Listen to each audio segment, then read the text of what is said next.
말이 뭐라도 그러하니 오직 너는 하나님을 경외할지니라. 아멘. 전도서 5장 4절부터 7절까지 본문입니다. 하나님께 하는 서원, 하나님께 하는 서원이라는 말씀의 제목입니다. 4절 먼저 보겠습니다. 4절 말씀 보시면 내가 하나님께 서원하였거든 갚기를 더디게 하지 말라. 하나님은 우매한 자들을 기뻐하지 아니하시나니 서원한 것을 갚으라. 이렇게 증거하고 있습니다. 자, 서원, 약속이나 맹세를 뜻하는 말입니다. 그런데 이제 약속이나 맹세와 좀 구별돼서 사용하는데요. 그 의미는 뭐냐면 하나님을 대상으로 하는 약속이나 맹세를 가리킬 때 우리는 특별히 서원이라고 구별해서 부릅니다. 자, 하나님을 대상으로 하는 약속이나 맹세를 의미합니다. 자, 왜 이러한 서원을 하게 되느냐면 이 결혼식 하는 장면을 떠올리면 좋겠습니다. 신랑과 신부가 되는 거죠. 하나님이 신랑, 우리가 신부가 되는 거예요. 그래서 한 몸을 이루게 됩니다. 그러면 어떤 일이 벌어지냐면 서약식이라고 하는 것을 하지요. 검은 머리가 화뿌리가 될 때까지 내가 온 성실과 정성으로 사랑하겠습니다 라는 고백을 합니다. 그러니까 서로에 대해서 자신의 것을 내어놓고 서로에 대해서 성실하고 정성을 다하고 책임과 의무를 다하겠다라고 하는 다짐을 하게 되는 것이죠. 자, 이걸 우리가 이제 보통 서약식이라고 이야기하는데 하나님과 그러한 관계가 됐다라는 것입니다. 그래서 이 서원의 가장 먼저 나타나는 특징이 뭐냐면 하나님을 아는 사람만이 할 수 있는 것이다라는 거죠. 서원은 하나님을 모르면 할 수 없어요. 근데 하나님을 알게 되었습니다. 하나님이 어떠한 분이신지를 알게 되었단 말이죠. 하나님은 은혜가 풍성하시고 사랑이 많으시고 긍휼하시며 인자하시며 하나님의 백성들을 사랑하시는 분. 이전에는 혼자 있었잖아요. 나밖에 몰랐단 말이죠. 그래서 성경은 그걸 고아 또는 이제 과부라고 표현을 하는데 나를 지켜주시고 나와 함께 하신 분이 있음을 깨닫게 됐어요. 그러니까 그분을 알게 되어서 이제 그분에게 대해서 내가 철저하게 정성을 다해서 내가 그분을 열심히 사랑하겠습니다 라고 고백하는 것이 이 서원의 내용이 되고 있습니다. 그러므로 서원은 하나님의 은혜와 사랑을 경험한 사람만이 할 수 있는 것이고 또 그의 뜻이 무엇인지를 온전히 이해하는 자가 이제 입술의 고백을 통해서 할 수 있게 되는 것이죠. 따라서 서원의 특징이라고 살펴본다고 하면 매우 자발적입니다. 하라고 해서 하는 게 아니고 그렇게 하고 싶어지는 거예요. 아이를 보면 예쁘고 사랑스럽고 안고 싶은 것처럼 하나님을 만나면 내가 좋은 사람이 되고 싶다는 마음이 든단 말이죠. 다시 말해 하나님이 기뻐하시는 사람이 되고 싶다는 마음이 들어요. 근데 그 마음이 드는 것뿐만 아니라 이걸 입술로 고백을 합니다. 제가 좋은 사람 되겠습니다. 당신 때문에 나는 더 좋은 사람이 되게 하셨으니 내가 그런 사람이 되겠습니다 라고 입술로 고백하고 다짐하고 맹세하는 것이죠. 그래서 자발적입니다. 스스로 하게 되는 것이고 또 그것이 순전한 마음으로 감당하게 된다라는 것입니다. 5절 말씀에 보면 서원하고 갚지 아니하는 것보다 서원하지 아니하는 것이 낫다라고 이야기하는 이유는 이 서원은 사람의 고백일 뿐이고 모든 일을 이루어 가시는 그 주도권이 어디에 있습니까? 하나님께 있기 때문에 서원을 해도 되고 안 해도 되고 크게는 상관이 없는 것인데 내가 너무 좋으니까 예를 들어서 사랑을 너무 많이 받으니까 내가 너무 행복하고 즐겁고 사랑스러워서 내가 그렇게 하겠습니다. 그런데 그렇게 말을 했지만 갚지 않은 일들이 있단 말이에요. 그렇다고 해서 죄가 되지는 않는다. 왜냐하면 그 주도권이 하나님께 있는 것이기 때문에 또 서원이라고 하는 것은 하나님을 알았던 자들에게 나타난 반응이기 때문에 그것이 죄에 관한 영역은 아니다. 그래서 굳이 하지 않아도 되는 것이다 라는 의미로 이 말씀을 우리가 받을 수 있을 것입니다. 왜냐하면 책임과 힘은 하나님으로부터 나오는 것이고 서원의 전제 조건이 하나님을 만난 자, 하나님을 아는 자, 하나님을 경험한 자가 할 수 있는 고백의 내용이 되기 때문입니다.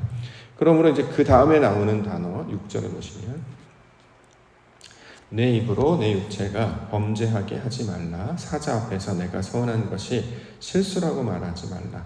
어찌 하나님께서 내 목소리로 말미암아 진노하사 내 손으로 한 것을 멸하시게 하냐. 자, 서원의 목적은 하나님의 은혜에 대한 고백이잖아요. 감사의 고백, 기쁨의 고백, 은혜의 고백이기 때문에 무엇이 특별히 우리에게 뭘 요구하시거나 뭘 하라고 하시는 것은 아닙니다. 그렇기 때문에 어떤 직책, 직분이 된다라는 것. 우리가 이제 어렸을 때 이런 얘기 많이 들었죠. 저 어렸을 때 많이 들었던 소원 중에 하나가 나중에 저는 커서 목사가 되겠습니다라고 하는 목사가 되는 소원이 있었고, 아닙니다. 저는 선교사가 되겠습니다라고 하는 소원이 있었고, 또 사모가 되기로 했습니다라고 소원. 어떤 의도로 말하는지는 알았으나 소원의 이제 본래적인 의미는 어떤 직책이나 직분이 되라는 것이 아니죠. 될 수도 있고 아닐 수도 있습니다. 그건 이제 내가 기쁘고 좋은 나머지 뭐가 하고 싶다라고 하는 자기 소망일 뿐이지, 하나님께서 너는 목사여야만 돼, 너는 선교사이어야만 해, 너는 사모이어야만 해, 그렇게 말하지 않았단 말이죠. 왜냐하면 하나님과 나와의 관계가 되어서 서로 한 몸을 이루었어요. 더 이상 무엇이 필요하겠습니까? 그걸 하라고 하는 것이 아닌데, 그것이 마치 중요한 것인 우리가 착각한단 말이죠. 그래서 입으로 육체가 범죄한다라고 하는 것은 이제 우리의 입을 고백하는 이유는 뭐냐면, 하나님의 온전한 사랑을 아는 사람은 특별한 무엇을 하는 것이 아니라 그 하나님의 은혜와 사랑을 온전히 받아들일 수 있는 그 대상이 되었음을 기뻐하는 것에 있단 말이죠. 직책이 집사이면 어떻고 권사이면 어떻고 그 성경에서 나오는 모든 직책은 하나님의 말씀을 믿음으로 받은 자의 상태를 나타내는 말이잖아요. 예를 들어서 단적인 장로라는 이름을 한번 들어보면, 장로는 우리는 교회에서 이제 직책으로 쓰잖아요. 직위를 쓰지만 성경에서 말하는 그 장로의 의미는 어른이라는 뜻이잖아요.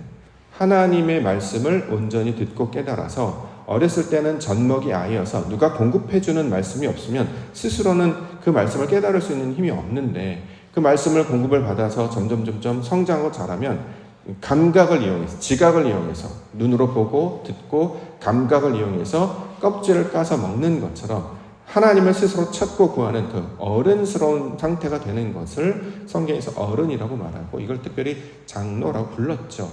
근데 이제 그 의도는 이제 다 잊어버리고 장로가 어떤 직책이나 직분, 그래서 나중에 저는 커서 장로가 되기로 서원했습니다 라고 하는 말이 재밌는 이야기죠. 어차피 어른이 되는데 어린이에서 어른이 되잖아요. 그러니까 믿음 안에 있으면 저절로 연결어가는 어떤 열매의 모습을 장로, 그러니까 어른, 지혜자, 지혜로운 자, 하나님을 찾는 사람, 의인, 하나님의 거룩한 성도, 저절로 이게 되어진단 말이죠. 근데 이것을 마치 내 힘으로 하는 것처럼 이야기하는 것을 본문을 통해서 설명을 하고 있습니다. 내 힘으로 되는 게 아니고 하나님께서 하실 거예요.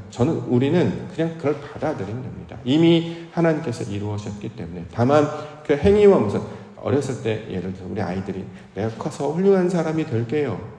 근데 훌륭한 사람이 못 된다고 해서 그가 달라지는 게 아니잖아요. 너 훌륭한 사람 못했어, 너 잘못했어, 그래서 혼내거나 죄를 지었다라고 벌하지 않는단 말이죠. 하나님의 은혜와 사랑을 충분히 누리면 어떤 일이든 말할 수 있어요. 자, 중요한 것은 그것을 하나님이 원하시고 기뻐하신 뜻을 온전히 깨달은 자들이 내가 하나님의 은혜를 받는 그 사랑받는 자녀임을 깨달아 자녀임을 기억하는 것이 중요한 것이지, 어떤 특별한 일이나 직책은 아님을 성경은 이야기하고 있기 때문에 거기에 마음이 뺏기지 않도록 우리 가운데 가르쳐주고 있는 말씀으로 이 말씀을 받을 수 있을 것입니다. 그래서 결론이 어디로 가냐면 하나님을 경외하라, 이렇게 말씀을 끝납니다. 7절. 꿈이 많으면 헛된 일들이 많아지고 말이 많아도 그러하니 오직 너는 하나님을 경외할지니라. 자, 여기 꿈이 많다라고 하는 것은 이제 우리가 비전이라는 의미로 받았어요. 그러니까 내 것이 사라지고 하나님의 것이 많아지는 것. 이건 이제 헛된 일은 이제 내가 스스로 마음먹은 걸 가리키고 있는 말이죠. 하나님의 일을, 하나님이 하실 일을 우리가 말하는 것을 예언이라고 하는데, 자녀들은 예언할 것이요, 청년들은 꿈을 꾸고 할 때 아비들은 꿈을 꾸리라라고 할 때, 여기서 말하는 꿈은 하나님이 보여주시는 그 비전을 꿈이라고 이야기하죠. 그러면 하나님이 보여주시는 것이 많기 때문에 내가 그동안 생각하고 계획했던 것, 이게 무익한 것들이었구나를 알게 된다는 거예요. 자, 그렇기 때문에 우리에게 나타난 게 뭐냐면, 서원의 목적은 결국 이제 맨 마지막 문장에 오직 너는 하나님을 경외할지니라. 이게 궁극적인 목적이다라는 거죠. 서원을 하는 이유. 하나님 앞에 내가 정성을 다해 성실하고 책임과 의무를 다하는 사람이 되겠습니다. 예를 들어서 이제 결혼식 할 때 신랑과 신부가 서로에 대해서 서약합니다. 그게 뭐냐면 서로에 대해서 최선을 다하고 사랑하겠습니다가 전부지 내가 이 사람과 결혼했으니 내가 어떤 직책, 외교관이 되겠습니다. 나는 이 사람과 결혼했으니 내가 뭐가 되겠습니다. 이게 좀 이상한 말이잖아요. 그런 말이 아니고 본질은 하나님을 경외하는 것에 있다라는 것이죠. 자, 하나님 경외는 우리가 이제 이미 여러 번 살펴봤던 것처럼 그를 새롭게 발견하는 것, 그렇죠? 다시 보게 되는 것이 경외의 본질이었어요. 하나님 경외합니다, 추앙합니다 이런 뜻이라기보다는 날마다 하나님을 발견하는 것을 경외의 본질로 우리가 설명할 수 있습니다. 우리가 이미 지금까지 하나님을 알았고 만났고 경험했기 때문에 우리 하나님이 이런 분이다라고 이야기를 해요. 그런데 오늘도 또 내일도 늘 그동안 보지 못했던 새로운 것들을 보게 되면 굉장히 신기하고 신선하고 재밌고 즐겁지 않겠습니까? 사람의 제일 되는 목적이 하나님을 영화롭게 하며 그를 즐거워하는 것이다 라고 했기 때문에 날마다 하나님을 새롭게 발견함을 통해서 그를 기뻐하며 즐거워하는 일, 이게 이제 서원의 본질적인 목적이라는 거죠. 하나님이 보여주시는 걸 보고 감격하고 하나님이 말씀하시는 것을 아멘으로 받아들이고, 그래서 역시 우리 하나님 좋으신 분이야, 역시 하나님 최고야, 와 오늘도 이렇게까지 하신다고? 이게 서원의 목적이에요. 그가 보여주시는 모든 것에 내가 그걸 성실히 받아들이겠다라는 것이죠. 그래서 서원을 하는 것 그 자체가 중요한 것이 아니라 하나님을 경외하는 것, 다시 말해 하나님을 영화롭게 하고 그를 즐거워하는 것이다라는 거죠. 금슬이 좋으신 분들, 결혼 생활을 해서 금슬이 좋으신 분들, 10년이 지나고 20년이 지나고 30년이 지나고 40년이 지나고 근데도 금슬이 좋아요? 물어봅니다. 아직도 좋으세요? 왜냐하면 그 좋다란 말이 뭘 새롭게 있다고 이제 다 알잖아요. 서로에 대해서 이미 경험할 거 경험 다 했고 그 사람의 어떤 식성이나 어떤 태도나 습관이나 기호나 모든 걸 다 아는데 아직도 좋으세요? 근데 그런 분들 물어보면 아직도 좋다. 왜요? 아직도 새롭다. 날마다 새롭다. 지금도 이런 면이 있을 때 이런 면이 있다. 이런 것을 새롭게 발견할 때마다 이전에 보지 못했던 것, 알지 못했던 것을 알게 되어서 그 부분이 나는 너무 즐겁고 감사하고 그것이 너무 사랑스러운 부분이었다. 이런 고백을 하는 걸 보게 됩니다. 결국 관계가 오래 지속이 되려면 나 다 알아, 뻔해, 그게 아니라 늘 새롭게 상대를 바라보게 되는 거 아니겠습니까? 그래서 그 관계가 오래 유지되는 건데, 성경을 통해 우리에게 말씀해 주시는 하나님도 매일 새롭죠. 우리가 이제 성경 읽을 때 이제 이런 걸 느끼는데, 어렸을 때 읽었던 성경의 내용과 어느 정도 성장해서 성경을 읽을 때 매번 똑같은 문장에 똑같은 사건과 똑같은 인물이 등장하는데 깨달음이 다르잖아요. 그래서 우리가 그걸 하나님께서 이런 면도 있으시구나. 예전에 이제 문자적으로 해석했다가 이제는 하나님의 뜻으로도 이해하려고 이게 결국 나를 위한 말씀이었구나. 나를 향한 하나님의 고백이었구나. 성경에서 말하는 신랑과 신부는 저기 있는 저 사람들 가리키는 말이 아니라 하나님이 신랑이시고 우리가 신부라는 이야기구나. 이 사랑 이야기를 말씀을 담아서 주셨고 이게 나를 향한 말씀이 이 고백이었구나 라는 것을 이제 믿음으로 받게 된단 말이죠. 그럼 어떤 말이 터지냐면 감사가 터져요. 이걸 서원이라고 해요. 원래는. 그렇지 않겠습니까? 서원이 뭘 되라고 하는 게 아니잖아요. 하나님께서 주셨으니 너무 고맙다. 이걸 믿음으로 온전히 다 받아들이게 되는 것. 그래서 하나님께서 그 기뻐하시는 온전한 그 사랑의 상대가 되는 것이 서원의 궁극적인 목적이고, 오늘 본문 마지막에는 하나님을 경외하라 이렇게 이야기합니다. 신약에서 마태복음에 보면 예수님께서 광야에서 시험 받으시는 사건들을 세 가지로 설명을 하죠. 그래서 맨 마지막에 뭐라고 이야기하시냐면 마태복음 4장 10절, 이에 예수께서 말씀하시되 사탄아 물러가라 기록되었으되 주 너의 하나님께 경배하고 다만 그를 섬기라 하였느니라. 돌이 변하여서 떡으로 만든다던가 성전에서 뛰어내린다던가 천한 만물 앞에 엎드린다, 그런 것을 하라고 주신 것이 아니고 다만 하나님을 경배하고 섬기라, 그를 기뻐하고 즐거워하라. 우리와 함께 하시고 그가 우리를 모든 것들 인도하시는 목자이시고 우리를 지키시는 구원자이시기 때문이다. 그러므로 우리의 결론은 하나님 더욱 사랑하는 일입니다. 그것이 서원의 본질임을 우리가 기억해야 할 것입니다. 뭐가 되지 않아도 돼요. 하나님께서 이르실 때 다만 뭐가 되어야 하느냐, 하나님의 사랑은 그 대상은 되어야 되겠죠. 그것임을 잊지 말아야 된단 말이죠. 자녀를 끝까지 사랑하는 것은 자녀가 잘했든 못했든 상관없잖아요. 내 자녀이기 때문에 사랑하는 것처럼 내 대상이기 때문에, 내 아내이기 때문에, 내 교회이기 때문에, 내 나라이기 때문에 사랑하고 내 백성이기에 사랑한단 말이죠. 그걸 그냥 받아들이고 그래서 그의 은혜와 사랑이 너무 기쁘다라고 고백하는, 잘 살게요. 열심히 살게요. 오늘도 하나님 주신 그 은혜 가운데 기쁘게 살게요. 이게 바로 서원의 본질적인 의미임을 잊지 말아야 할 것입니다. 하나님께 하는 그 서원, 오직 하나님의 은혜를 받아서 고백할 수 있는 그 입술의 고백은 옛날에 있었던 습관적인 하는 말이 어떤 원망이나 불평이나 어떤 비난이나 저주나 판단이나 정죄나 비교가 아니라 오직 감사, 오직 은혜, 오직 사랑의 고백이 되는 줄 믿습니다.